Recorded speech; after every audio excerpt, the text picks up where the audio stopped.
na. Linis na.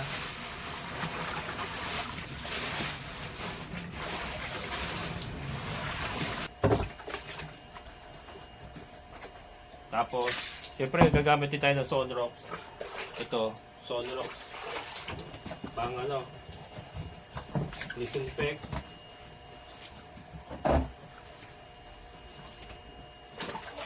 Minaarawan ko na yung ating mga hinugasan drum kagabi. Itataob ko yung mamaya, sasapinan ko lang muna ito. Itataob natin mamaya para matuyo, and then ito ibabalik na rin ko mamaya pagka nainitan na siya. So sinasama ko nga po yung yung tangkay para po ma-chop din.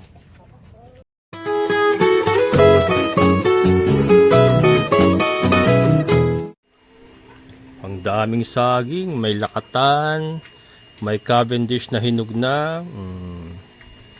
Ayan mga kabokal, so tayo ay mag-ferment na. Mag-ferment,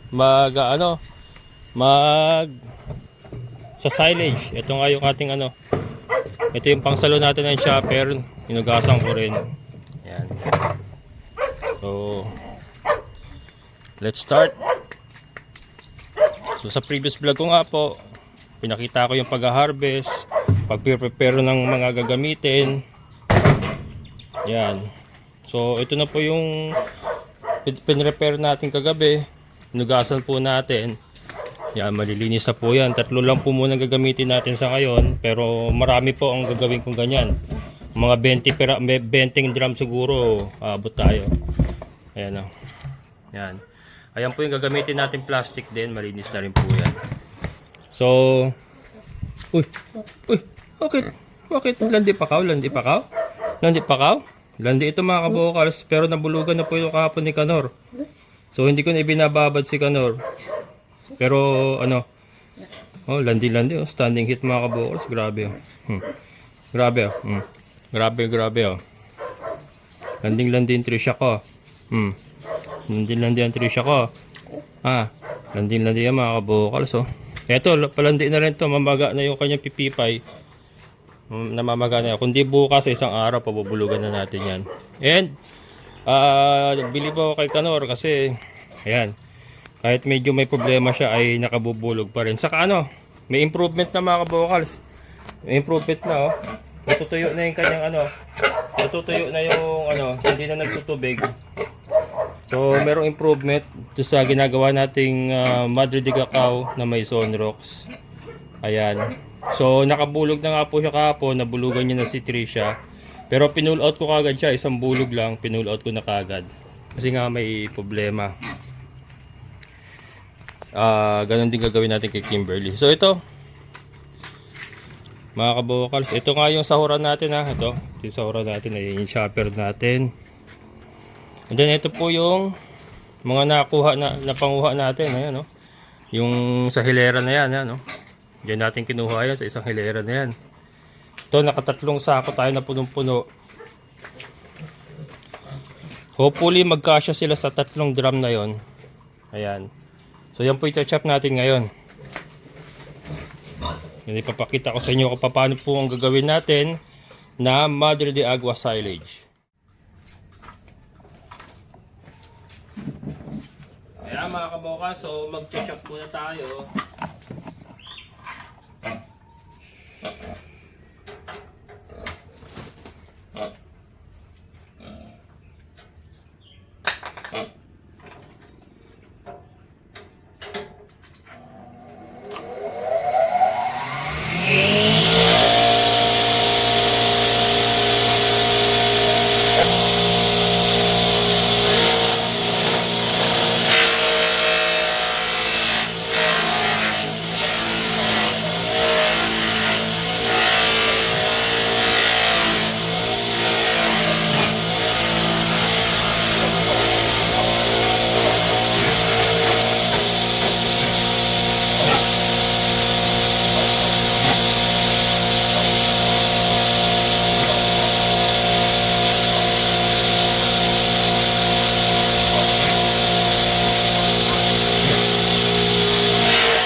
Ito na mga kabokals, yung isang sako.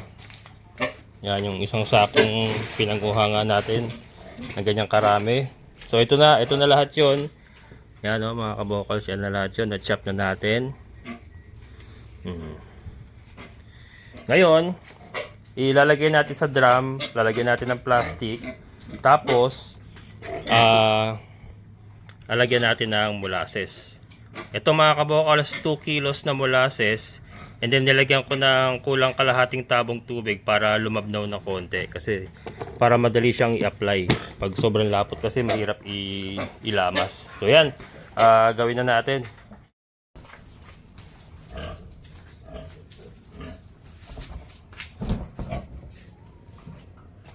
Yan. So ito mga kabokals, oh. Ito na nilinisan natin kagabi. So meron tayong plastic para i-lining natin sa loob. So lalagyan natin ng lining na plastic. Yan.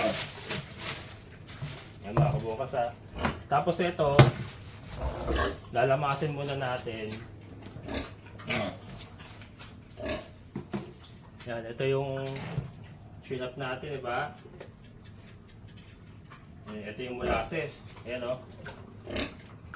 Yan mga kabukas, malabnaw na kasi nalagyan natin ng konting tubig. Konting-konti lang, kulang isang tabo lang para lang lumapot siya. And then yung molasses mismo na wala pang tubig ay 2 kilo. Yan na, 2 kilo mga kabukas. Ito naman wala pong ano to. Nasa inyo po yung kung gusto nyo mas damihan ng molasses. Ako kasi, inilagay ko lang muna sa 2 kilo na molasses. Tignan natin kung sapat na yun. So ibubudbud lang natin.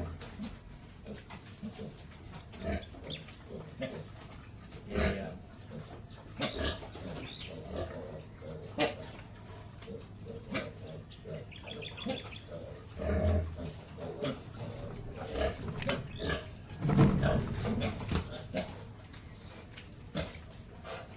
Yan. Tapos lalamasin natin. Ihaluin na natin. Halo-halo para kumalat.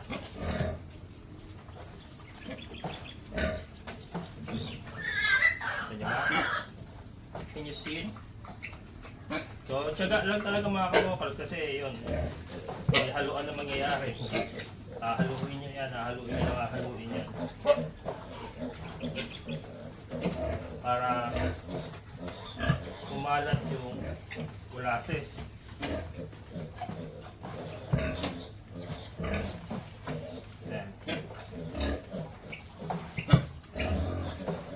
Paligaga si Kalor kasi naglalan din yung dalawa. Pero that's good kasi at least hindi ko siya nakakita ng hihina.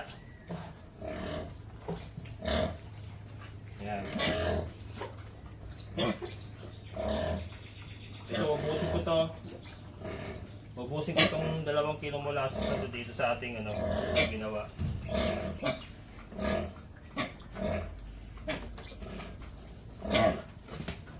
Na-anticipate ko to na sakto yung sakto ito dito sa ginawa nating ibig sabihin sakto ito dito sa 1 drum. Masakit sa likod mga kabokas. Medyo masakit sa likod.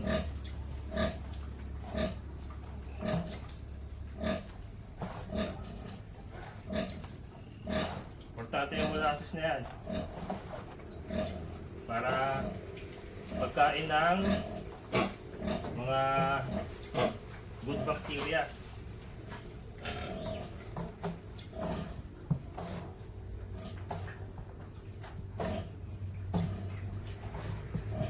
Tapos yung katas niya, yun na yung mismo mag-peppermint sa kanya, yung pinakatas niya.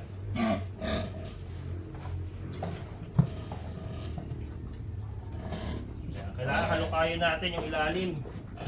Kasi yung ilalim niya ng minsan hindi naabot eh. Halukayin natin yung ilalim. Iangat natin. Tapos, maglalagay ulit tayo ng molasses.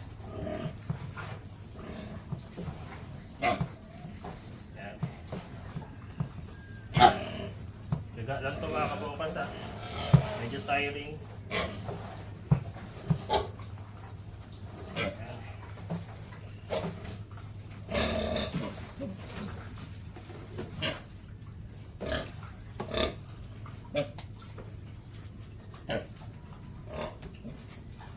Pero parang hindi pala maubos yung 2 kilo mga kabukol. Marami na yun.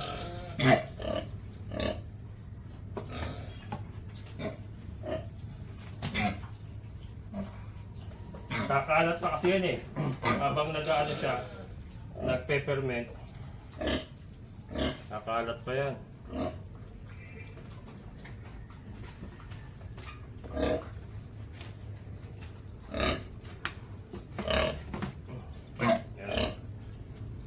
Yan, di kita inubos mga kabukos. Marami pala yung 2 kilo.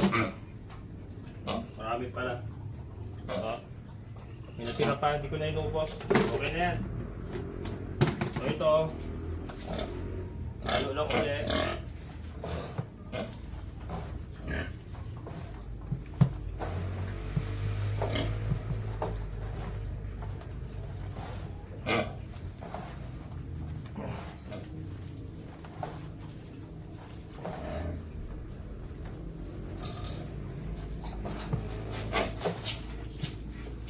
Yung 2 kilos na molasses eh, equivalent to 40 pesos lang yung mga kabukas kasi 20 pesos ang 1 kilo ng molasses eh. So hindi naman ganun kagastos din kung magaganito kayo. And ito 1 drum naman to. Ayan. So ito, lalagyan na natin dito.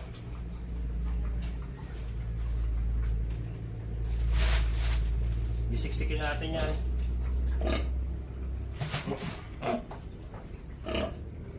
Importante ma-compact siya.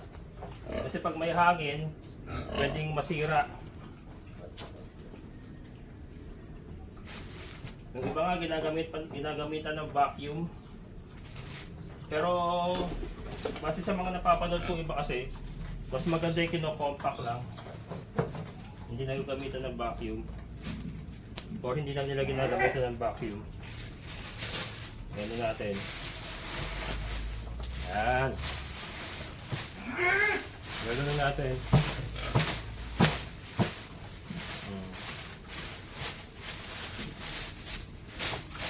Lagay tayo. Mamaya pipit-pitin ko ng kamay.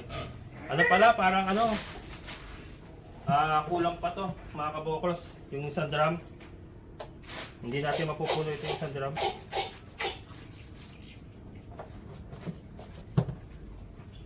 Tingin ko lang, ayan oh. Kulang eh.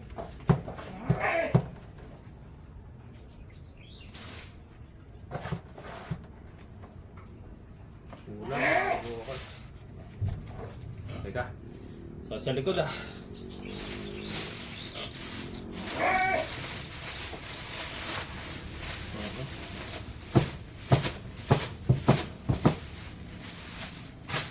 Wala. Parang 2 sako yata ang yung ilalaman ng ano, 1 drum.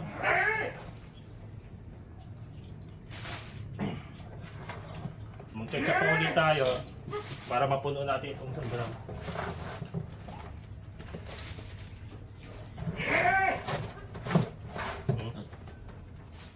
Nalaw.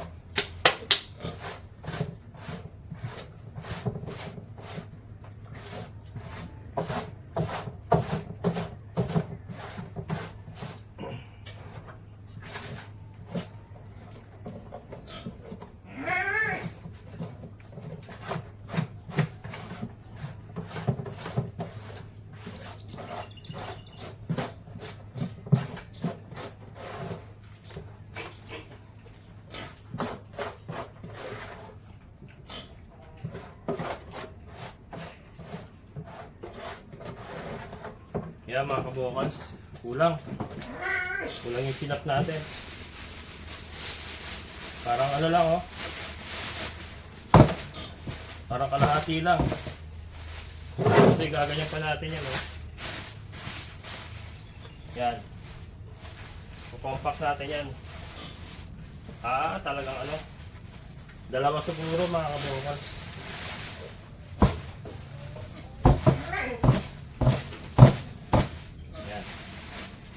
Pulo tayo para puno natin. Kaya mga kabokal, so ito na yung pangalawang sako. Yan, pangalawang sako na na-chop natin. Tingnan natin kung kakasya na. Tapos naglagay uli ako. This time, ginawa kong 1.5 kilo lang yung nilagay ko rito. Kasi may natira kanina 1.5 kilo eh.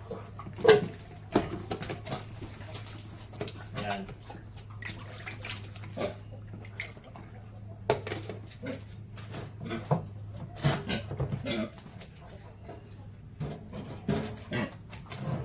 Ito nyo ba mga kabokals?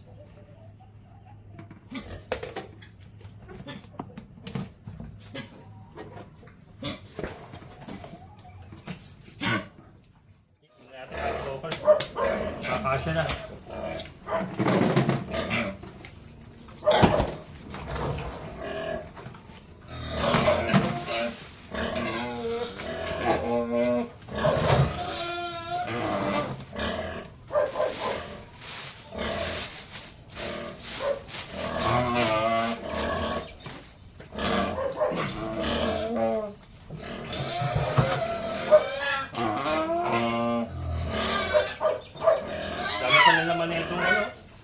Isang drum na to, dahil kaya natin may lalaman sa isang drum na.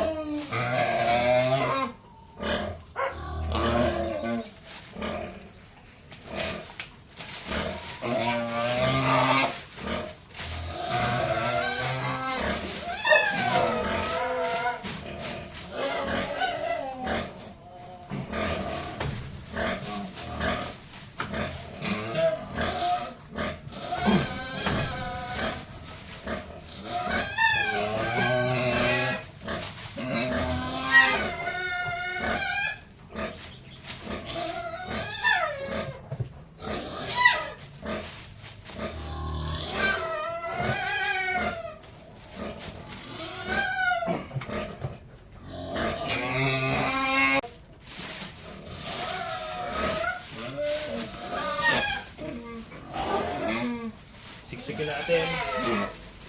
Iko-compact natin. Gamit ang aking mga kamao. Yung iba kahoy, ako kamao. Baka masira yung plastic eh pag kahoy ginamit natin. Yung parang baba yung iba.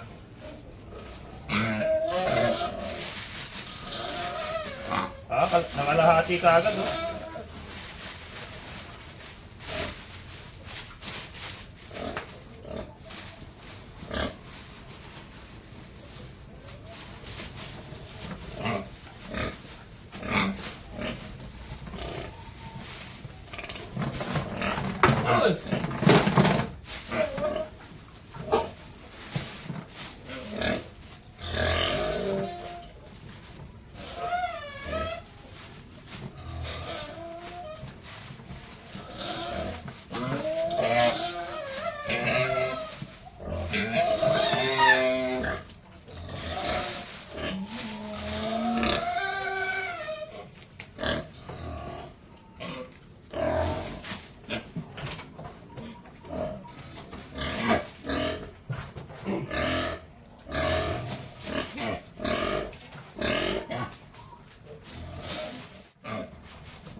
Ayan.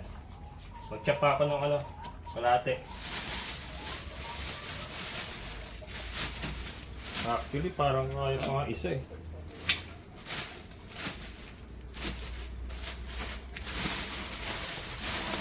Laki pa oh.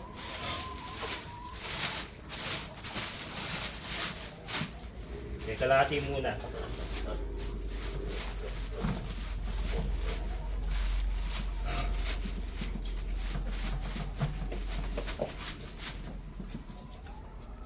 Tsaka tayong kalahati mga kabokals.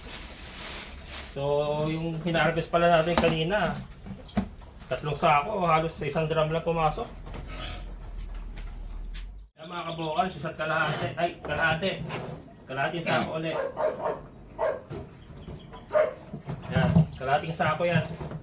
So, ayan mga kabokals. Kasya na kaya.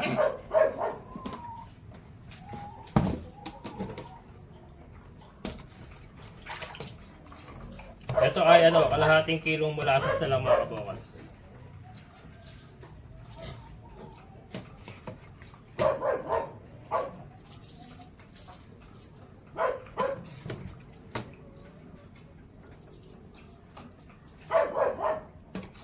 Abot na kaya ito. Yung susunod na gagawin natin siguro mga kabokals, babawasan natin yung ano, siguro dun sa isang drum na ganito, dapat ano lang, pagkasyahin natin yung 2 kilong molasses. So ano na lang, lalagyan na, ano, tutubigan na lang natin ng konti para magkasya. Pero hindi masabaw, hindi natin sasabawan. Ibig sabihin, ano lang, papalabnawin lang natin siya.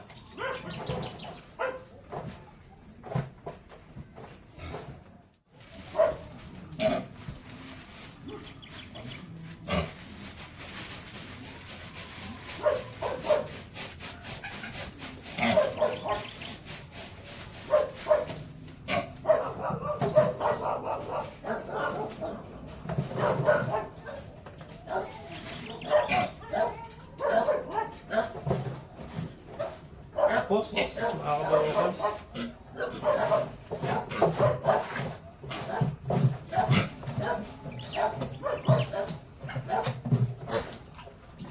buti na lang, hindi ko inubos yung molasses. In-anticipate ko na eh. In-anticipate ko na kukulangin ko rin.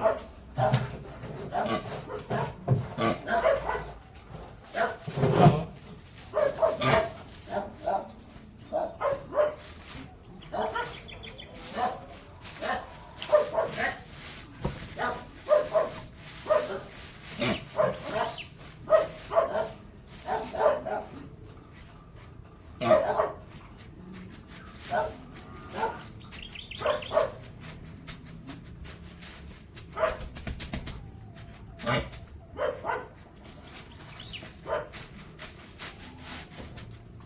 Lang mga kabokals. Sirahin ko pa to. Tatlong sako mga kabokals. Oh, kulang, kulang. Sirahin na natin itong kalahati. Para 3 sako. Gabi na.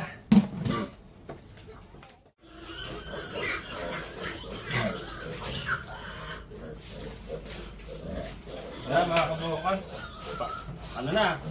3 sako na ito. Wala kung di pa mapuno ito.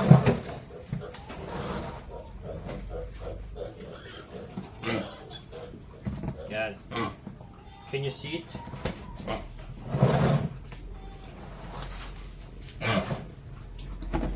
Tatlong sakong capacity mga kabokals.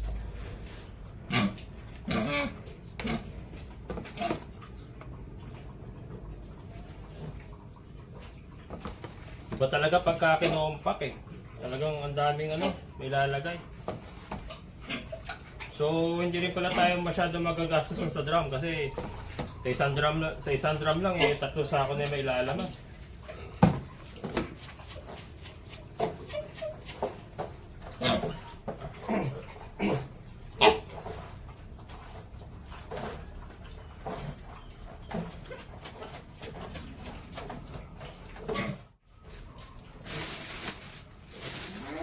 May space pa nga yo, pero ano, hindi natin kasi pwedeng tagalin kasi magbubuhol pa tayo ng plastic.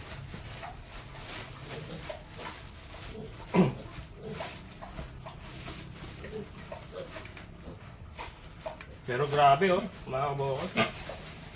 3 sako.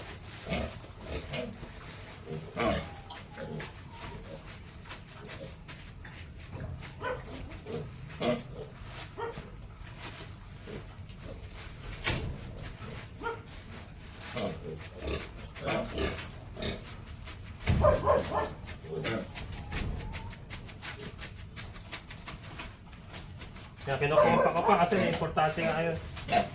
Kailangan compact talaga siya.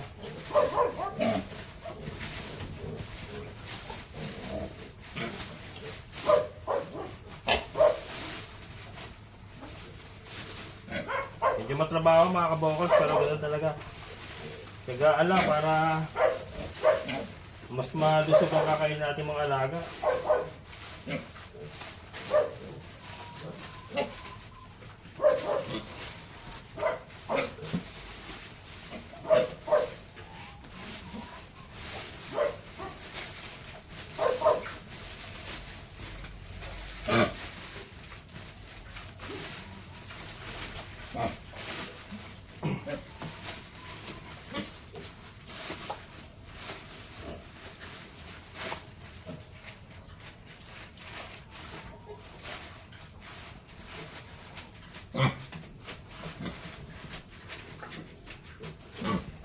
Yan.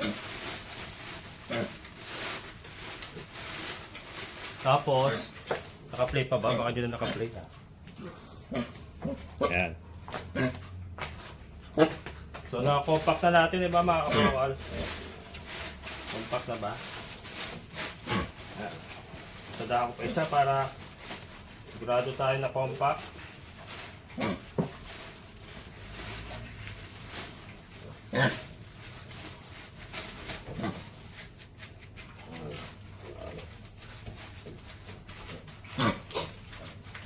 Yan. Yan o. Tapos, sasara natin ito tali. Kailangan nakasara to.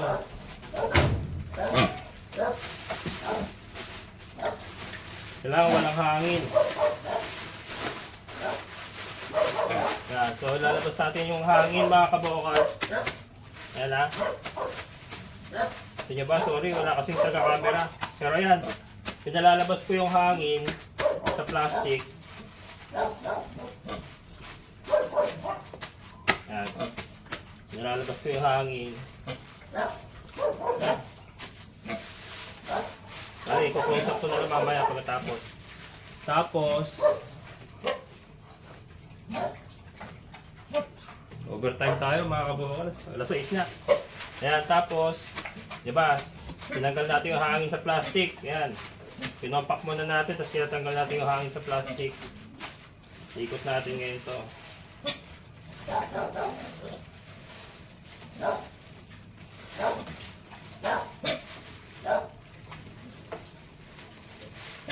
Yan.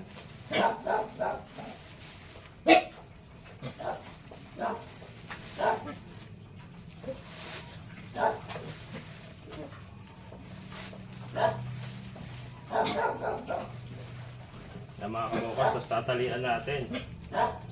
Kailangan may clip. Ayan.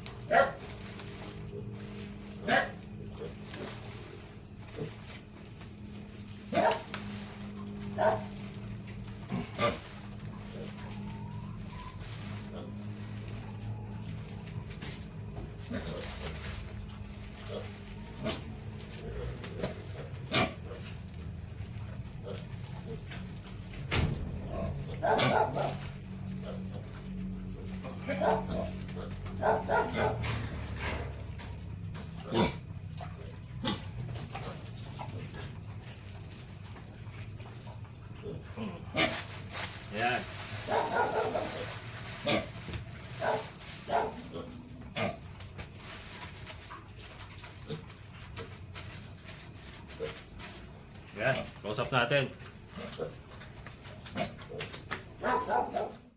Ayan mga kabokal. So ganyan po itsura niyan. Ayan. Ayan siya. So yan, nakatali ng straw. Kung titignan nyo, may space pa, diba mga kabokals? Kaya lang, 3 sako na yan eh. So, asaka baka hindi ko maiano eh. Baka hindi natin maisara yung plastic eh. Ayan. Dapat talaga may vacuum oh. May konting hangin pa rin oh. Kailangan talaga may vacuum sana. Pero wala tayong vacuum eh. Okay lang naman yan. Kasi yung ibabaw lang naman ng ano yan eh. Kung if ever masisira, yung ibabaw lang yan. Kasi yung ilalim yan, compact. So, if ever masisira yan, ibabaw lang yun. Pero yung ilalim yan, okay pa yan. Kasi compact na compact yan. Ayan. And then, sasara natin. Sasara natin yan. Yan. So ganyan mga kabukas, tapos ilagyan natin ng date. Lagyan natin date kung anong date ngayon, December 15. Ayan, so unang ano natin, unang silage natin. Kaya lang 3 sako kagad ang kinain, no? Grabe, si Kanor. Ayan. So yan mga kabukas, ginabin na tayo at magpapakain pa ako. Yung ibang manok hindi na makakain. Naubos ang oras natin dito. Pero okay lang, at least alam ko na sa susunod, 3 sako pala sa isang ganito. Ang kailangan natin, 3 sakong punong-puno ng Madre de Agua para po makapag-silage tayo ng isang ganito. 'Di ba? Marami talaga tayong kakailanganing ano, Madre de Agua.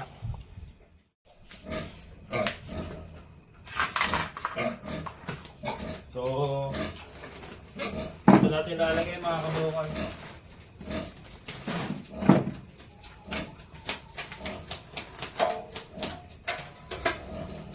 Ito kasing part na to hindi naaarawan, kaya magandang dito ilagay.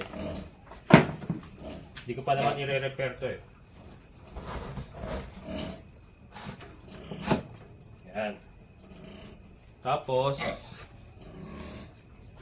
ito mga kabokals, yung ano, bigat, grabe. Bigat mga kabokals. December 15 to 2025 ito. Didikit natin dito para alam natin kung kailan ginawa. Yan. Yan.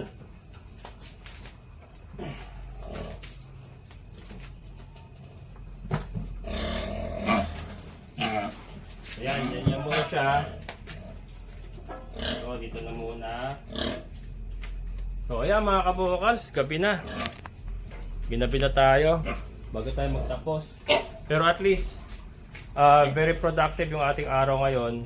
At ayan nga na naumpisahan ko na yung ano, yung ating pagsasilage ng ating Madre de Agua. Ito. Bago tayo magtapos, shoutout po kay Sir Roberto Felicidario Jr. from Africa. Ayan, shoutout sir. Thank you for watching. Ayan, so ayan mga kabukals, oh. Ngayon po ay nalaman natin. Kasi first time ko magawa ng silage talaga na walang sabaw, kasi dati ginagawa natin may sabaw. Ito kasi yung talagang first time na talagang ginaya natin yung corn silage, yung proseso ng corn silage. And yung isang drum pala na ganito, mahigit 3 sako pa. Kasi ito, oh, di ba? Hindi pa naman puno talaga. So, possible na 3 kalahating sako kaya pa ilagay dyan. So, grabe, compact. Pag kinompak po talaga, marami pa lang ilalaman. Ayan. Kaya kailangan natin magtanim ng marami pang Madre de Agua. Kulang na kulang. Biruin nyo, yung isang hilera na yun, mga kabokals. Isang ganito lang pala. Yung isang hilera na hinarvest natin kanina. So, kulang na kulang talaga. Kailangan magdagdag para mas marami tayong may pakain sa ating mga alaga. Ayan, so maraming salamat mga kabokals. Sana po may natutunan kayo. So, ito nga po, simpleng pamaraan lang po ang gagawin natin ngayon. Kalimutan na natin yung mga old process natin na may asin pa, may tubig, may sabaw. Ito, pinakasimple lang po. Madre de Agua silage with molasses. Ayan, so yun lang po. Compact, kinompak, tinanggal ang hangin, and then buburuhin lang po ng ganyan. So ayan, very effective po yan mga kabukals. Very positive ako na mas maganda ang magiging resulta ng ganitong proseso. Kesa yung ginagawa natin nung una na may sinasabuhan pa natin at nilalagay natin ng maraming asin. Ito, mas okay to sa base na rin po sa mga napapanood ko na sa silage. Ayan, so maraming salamat sa lahat ng mga solid kabukals at mga silent viewers. Maraming salamat. Siyempre sa ating kaibigan po ni Sir Boyet. Sir, thank you so much. So muli, ito yung kabukals farmer. Nagsasabing sabay-sabay tayong mangarap, magsikap at kumilos. Siguradong ulan ang ating amazing na buhay. Bye-bye!